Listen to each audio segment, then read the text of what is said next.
Hello friends, welcome back to my channel miss magic vlogs. हम आज बांधनी साड़ी से एक खूबसूरत सा गाउन तैयार करेंगे, जिसके लिए मैंने एक बांधनी साड़ी ली है, जिसका पल्ले का थोड़ा सा पार्ट ही अलग है, जिसे मैं इस ड्रेस में कहीं भी यूज़ करने वाली नहीं हूँ। और इसके लिए मैंने क्रीप का अस्तर का कपड़ा यूज़ किया है। देखिए, साड़ी पूरी इस तरह की है, एक जैसी ही है, सिर्फ पल्ले का थोड़ा सा पार्ट अलग है, तो इसे मैं अलग ही निकाल कर रख दूंगी। उसे मैं कहीं भी यूज़ करने वाली नहीं हूँ। और ये मेरा अस्तर का कपड़ा। तो आइए शुरू करते हैं। सबसे पहले चोली के पार्ट के लिए हम कपड़े को थोड़ा सा कट कर लेंगे। अस्तर के कपड़े में से हम कपड़े की कटिंग कर लेंगे चोली के पार्ट के लिए। तो सबसे पहले हम 4 फोल्ड में कपड़े को रख लेंगे और हमारे नाप के हिसाब से हमें कपड़े की कटिंग करनी होगी। मुझे 13 इंच की चौड़ाई 4 फोल्ड के बाद और लंबाई 15 इंच की चाहिए, तो मैं उस हिसाब से कपड़े की कटिंग कर लूँगी। सबसे पहले कपड़े को रखकर मैं उसको सीधा कट कर लूँगी, ताकि हमारी कुर्ती में कहीं पर भी झोल या खिंचाव नहीं आए। और इस तरह से नाप कर एक बार से ठीक से निशान लगा लीजिए, ताकि हमें एकदम स्ट्रेट कपड़ा मिले। तो मैं इस तरह से चोली के पार्ट के लिए अस्तर के कपड़े में से कुछ कपड़ा अलग कर लूंगी। दोस्तों, अगर आपको वीडियो पसंद आ रही है तो मेरे चैनल को सब्सक्राइब, वीडियो को लाइक और शेयर करना ना भूलें। इस तरह से मैं कपड़े की कटिंग कर लूंगी। देखिए, ये मैंने चोली का कपड़ा अलग कर लिया है। इसे मैंने 4 फोल्ड में रख लिया है। बंद हिस्सा मेरी तरफ है और खुला हिस्सा सामने की तरफ है। अब हम इस पर मार्किंग करेंगे। तो मार्किंग करने के पहले भी मैं एक बार ऊपर से कपड़े को सीधा कर दूंगी, क्योंकि क्रीप का कपड़ा है ना, बहुत इसमें खिंचाव रहता है और कई बार ये फिसलता है। तो इसके लिए इसकी सही कटिंग होना बहुत ज़रूरी है। तो इस तरह से मैंने पहले निशान लगा लिया है। अब मैं यहाँ पर शोल्डर मार्क लूँगी। ये मैंने 6.5 इंच लिया है और आर्म होल का नाप मैं 7 इंच पर लूँगी।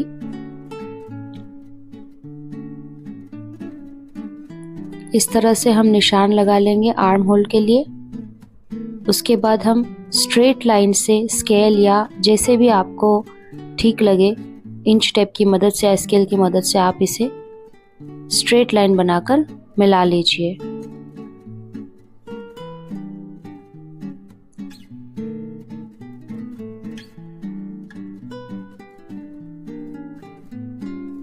इस तरह से आप लाइन खींच लीजिए। फिर आर्म होल की गोलाई के लिए हम 1 इंच पर मार्क करेंगे।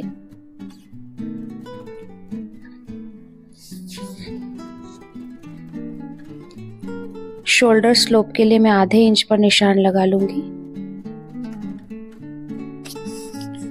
फ्रंट आर्म होल के लिए मैं 3.5 इंच पर निशान लगा लूंगी। वहीं से हमारा फ्रंट का आर्म होल जो है वो अंदर की तरफ थोड़ा सा कट होगा। सीने की मार्किंग के लिए हमारे सीने का चौथा हिस्सा मार्क करने के बाद 2 इंच मार्जिन एक्स्ट्रा लेंगे हम, और इस तरह से आर्म होल की बैक आर्म होल की मार्किंग कर लेंगे। अब आधा इंच जो हमने 3.5 इंच पर निशान लगाया था, वहां से आधा इंच अंदर लेकर फ्रंट आर्म होल की मार्किंग कर लेंगे। इस तरह से मैंने मार्किंग कर ली है। अब गले के लिए मैंने 3 इंच पर निशान लगाया है। 3 इंच की लंबाई और 3 इंच की ही चौड़ाई रखूंगी। ये बैक का गला है।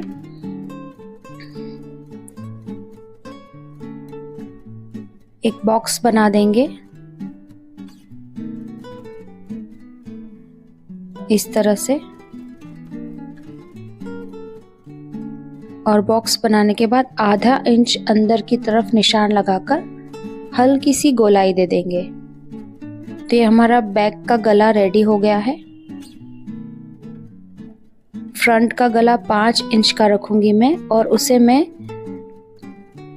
चौकोर ही रखने वाली हूँ। उसे मैं गोलाकार नहीं दूंगी।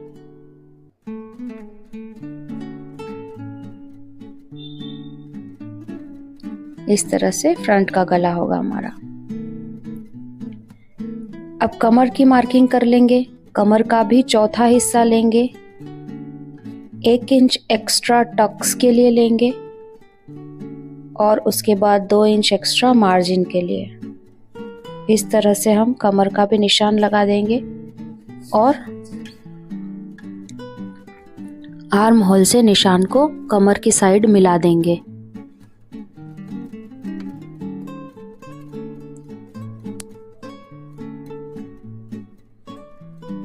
देखिए इस तरह से।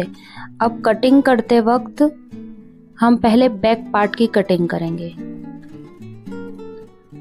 तो बैक का हिस्सा जो है उसको हम पहले कट करेंगे।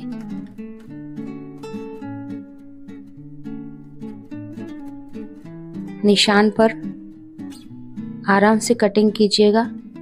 ये क्रीप का कपड़ा है, बहुत फिसलता है, हो सके तो पिन अप करके कटिंग कीजिए, उससे आपका कपड़ा खिसकेगा नहीं और कटिंग करने में गलती नहीं होगी।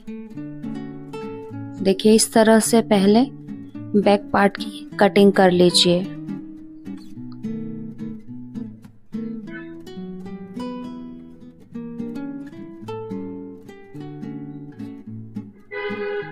ये मैंने कटिंग कर ली है। अब मैं इसमें से एक हिस्से को अलग कर लूंगी, अंदर वाले पार्ट को मैं अलग कर लूंगी। मैं उस पर बैक लिख रही हूँ ताकि मुझे समझने में गलती ना हो।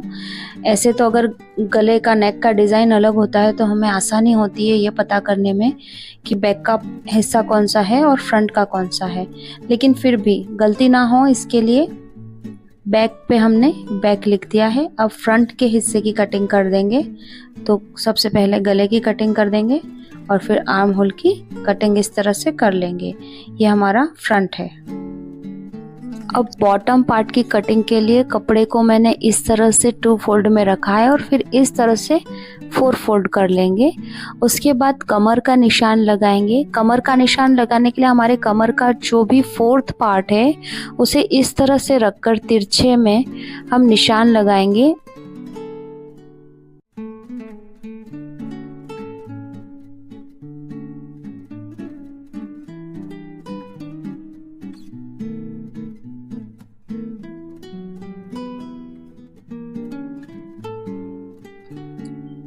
देखिए इस तरह से गोलाई दे देंगे।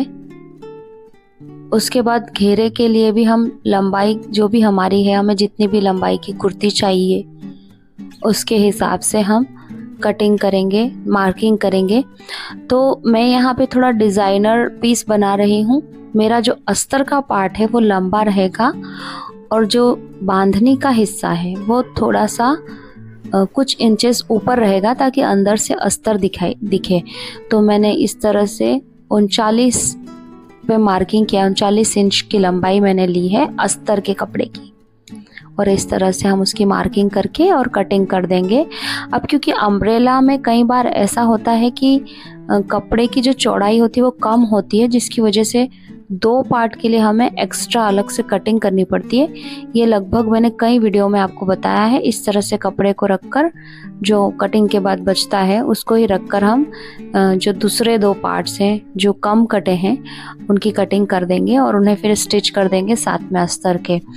तो इस तरह से उसको रखकर हम इस तरह से मार्किंग कर लेंगे और फिर कटिंग कर लेंगे और उसके बाद हम पिन अप करेंगे अच्छे से और फिर उसको सिलाई कर देंगे। इस तरह से कपड़े को कपड़े के ऊपर रखकर हम पिन अप कर देंगे और उसके बाद साथ ही में एकदम से स्टिचिंग कर लेंगे इस तरह से, ऐसे, और एक सिलाई ऐसे लगानी है। इस तरह से हमारा घेरे का पार्ट रेडी हो जाएगा। मैं आपको स्टिचिंग करके भी दिखा रही हूँ।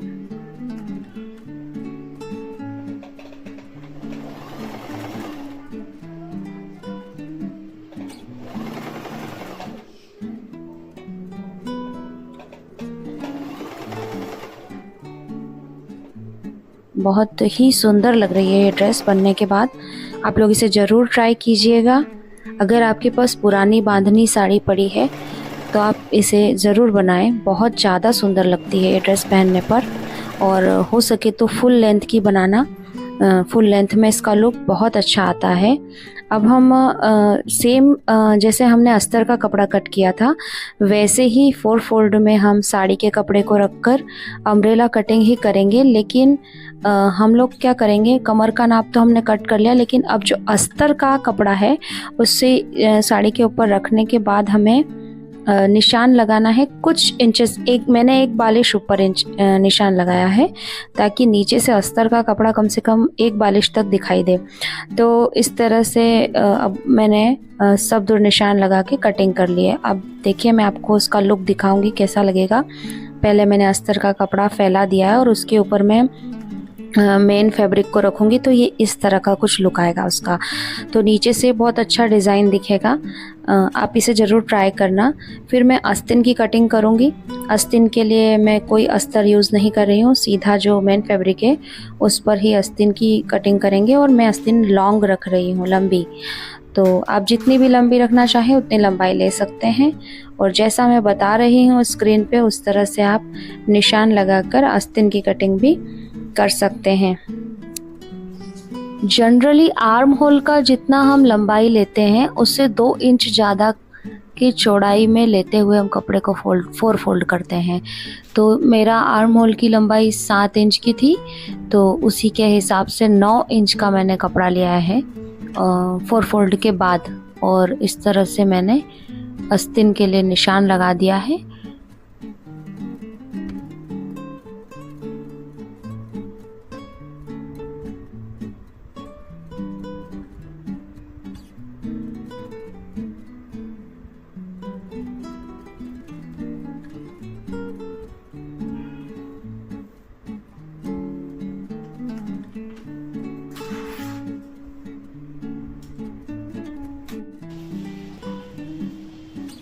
अब देखिए इस तरह से हम मेन फैब्रिक पर जो हमने चोली की कटिंग करी थी उसे रखकर पिन से अटैच कर लेंगे और सिलाई कर देंगे।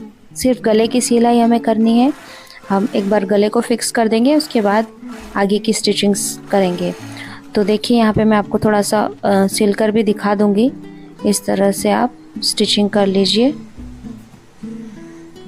पिन अप इसलिए करना ज़रूरी होता है कि कपड़ा खिसके नहीं, तिरछा ना हो, वरना ड्रेस में बहुत झोल भी आ सकता है और बहुत अजीब लगती है ड्रेस।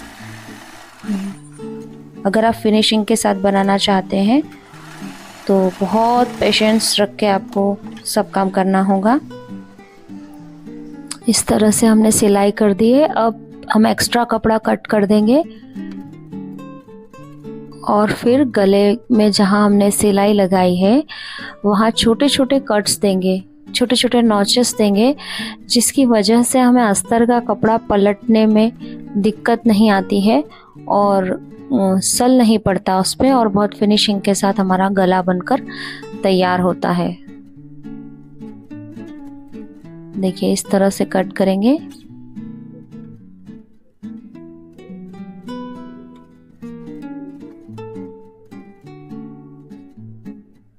आप लोग और किस तरह की ड्रेस की स्टिचिंग देखना चाहते हैं? अगर किसी के दिमाग में कोई ऐसी ड्रेस है जिसके बारे में यूट्यूब पे अब तक एक भी वीडियो नहीं बना है तो आप मुझे कमेंट करके ज़रूर बताएं। मैं उसका वीडियो बनाकर डालूँगी। मुझे बहुत खुशी होगी आप लोगों के लिए ये करने में।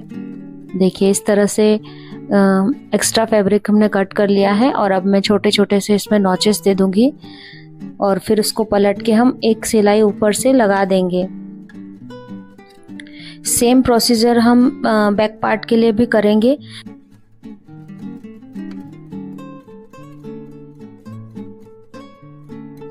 लेकिन बैक पार्ट में हम जो मेन स्टिच है वो नहीं लगाएंगे क्योंकि हम उसमें शोल्डर अटैच करेंगे तो हम लास्ट में शोल्डर अटैच करने के बाद ही जो फिनिशिंग की सिलाई वो देंगे। तो मैं आपको नया तरीका एक बताती हूँ जिससे हम शोल्डर अटैच करेंगे और हमारी शोल्डर की सिलाई बिल्कुल भी नहीं निकलेगी। तो देखिए जो हमने जो सिलाई की थी फ्रंट पार्ट की, उसको इस तरह से बैक पार्ट के अंदर रख देंगे और यहाँ पे स्टिचिंग कर देंगे। फिर जब हम उसको सीधा करेंगे तो इस तरह से दिखेगा।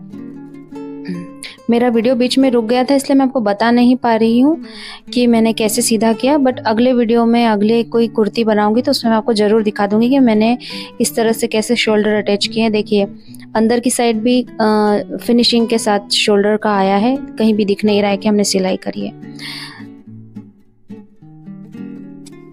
अब टक्स की स्टिचिंग के लिए हम उसकी मार्किंग कर देंगे। तो हम बिल्कुल एक के ऊपर एक हाफ में इस तरह से पार्ट को रख लेंगे।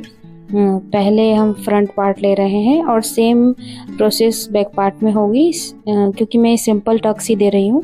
तो ऊपर से 10 इंच पे ये निशान लगा लेंगे हम, और फिर उसके बाद उसको सीधा नीचे की साइड हम मिला लेंगे। उसके बाद आधा आधा इंच दोनों तरफ हम एक्स्ट्रा लेंगे सिलाई के लिए टक्स में, और तिरछी सिलाई करते हुए जो 10 इंच पर हमने मार्क किया है वहाँ तक ही हम सिलेंगे।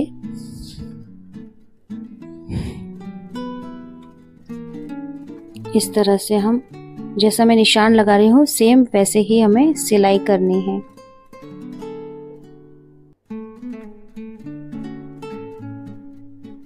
दोनों तरफ इस तरह से निशान लगा देंगे। और कपड़ा खिसके नहीं, इसके लिए हम सबसे पहले सेंटर का जो निशान है ना उस पर एक सिंगल सिलाई लगा देंगे, और उसके बाद वहाँ से उठाकर फिर हम टक्स की सिलाई लेंगे ना, तो जरा भी कपड़ा खिसकेगा नहीं, झोल नहीं आएगा और टक्स भी बहुत सुंदर बनेंगे। देखिए ये हमारा चोली का पार्ट रेडी हो गया। अब हम इसमें आस्तीन अटैच करेंगे। सेम प्रोसेस हम बैक पार्ट पे कर देंगे। उसके बाद हम आस्तीन इसमें लगा देंगे।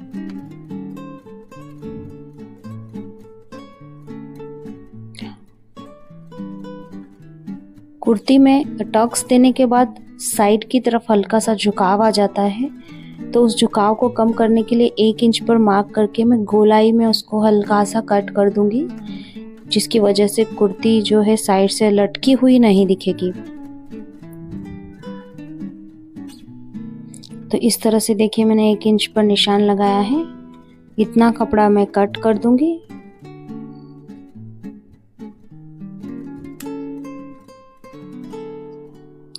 ये हल्का सा इसको कट देना होता है ताकि ये साइड से झुकी हुई ना दिखे।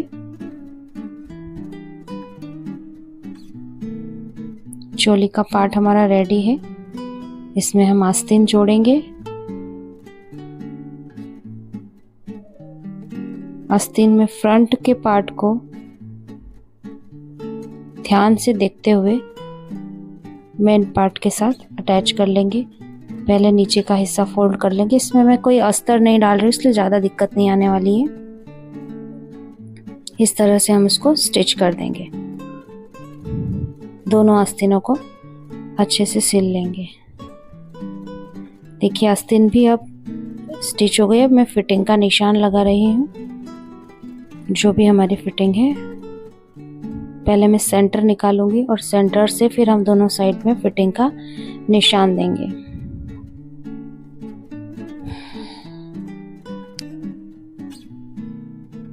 आप चाहे तो पूरी कुर्ती सिलने के बाद एक साथ भी फिटिंग कर सकती हैं, बट हम अम्ब्रेला घेरा ऐड कर रहे हैं तो मैंने पहले फिटिंग दे दी है ताकि मैं उसको डायरेक्टली अटैच कर दूं। देखिए कितनी खूबसूरत चोली रेडी है हमारी, बिल्कुल फिनिशिंग के साथ। अब हम जो मेन फैब्रिक है उस पर पिको कर देंगे। मेरे पास पिको की मशीन है तो मैंने अपने मेन फैब्रिक पर इस तरह से पिको कर दिया है। और फिर इसको हम अटैच कर लेंगे अस्तर वाले पार्ट के साथ। कमर के हिस्से से हम दोनों को अटैच कर लेंगे। देखिए मैं आपको यहाँ पे अटैच करके दिखा रही हूँ। ये नीचे अस्तर का कपड़ा है और ऊपर मेन फैब्रिक है। हम एक सिलाई इस पर बड़े टाके की लगा देंगे ताकि हम जब इसको चोली के साथ अटैच करें तो बहुत आसानी से दोनों कपड़े एक साथ अटैच हो जाए।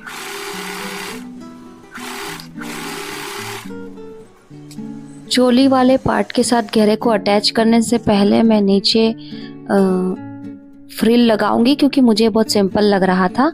तो मेरे पास साड़ी का कपड़ा बचा है, क्योंकि मैंने इसका घेरा छोटा बनाया है। तो जो बचा हुआ कपड़ा है उसे मैंने इस तरह से फोल्ड कर लिया है। 8 फोल्ड या 16 फोल्ड, जितना भी आप कर सके, आपको कटिंग करने में आसानी होगी आप जितने छोटे फोल्ड्स बनाएंगे। तो मैंने इस तरह से फोल्ड किया और बराबर दूरी पर मैं निशान लगा रही हूँ। मुझे फ्रिल्स चाहिए तो एक जैसी 4-4 इंच की मैं फ्रिल बनाऊंगी। तो मैंने 4-4 इंच पर निशान लगा दिया है।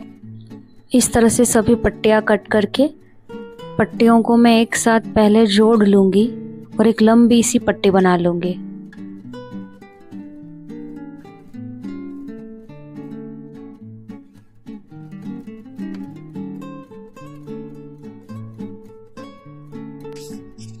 इस तरह से मैंने फ्रिल रेडी करके लगा ली है। अब देखिए कितना खूबसूरत लुक आ रहा है। ये हमारा नीचे का घेरे का पार्ट रेडी है। अब इसे मैं चोली के साथ जॉइन कर लूँगी। देखिए इसका फाइनल लुक, ये कितनी खूबसूरत लग रही है। पहनने के बाद ये बहुत ज़्यादा सुंदर लगती है और एक नया डिज़ाइनर पैटर्न बनकर रेडी है। लहरिया या बांधनी साड़ी पर ये बहुत ज़्यादा खूबसूरत लगता है। एक बार आप इसे ज़रूर ट्राई करें और वीडियो को लाइक और शेयर ज़रूर करें और मेरे चैनल को सब्सक्राइब करें। Thank you so much.